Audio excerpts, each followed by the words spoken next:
লোকের কথায় গায়ে না মাখিয়ে নিজের লক্ষ্যে পৌঁছে যাও। আমি তো এগুলো একদম ইগনোর করে যাই। এই চুলকানি কচুরলতি, তোদের তাতে কী রে? হ্যাঁ, এই ম্যাগিগুলোর দল, মুগুর চেনো মুগুর, এরকম করে সামনে আর পেছনে কায়দা মতো দিয়ে দেবো। হ্যাঁ, একদমই ঠিক ধরেছ।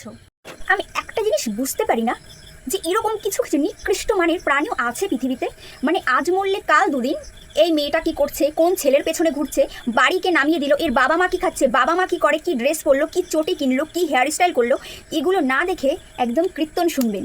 কারণ আমাদের ভগবান আমাদেরকে পাঠিয়েছে কিন্তু তাদের নাম গান করার জন্য।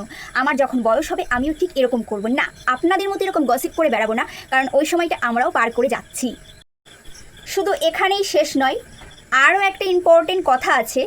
মেয়ের বয়স হয়ে গেছে, বিয়ে না দিয়ে রিলস ভিডিও বানাচ্ছে রাস্তায় গিয়ে। বলছি আপনার ঘরেও তো ছেলে মেয়ে রয়েছে। হ্যাঁ, বৌমা থাকতে অন্যজনের সঙ্গে লুটুর পুটুর, ছেলে থাকতে অন্য বৌদিদের সঙ্গে লুটুর পুটুর, তার বেলায় তো কিছু নেই।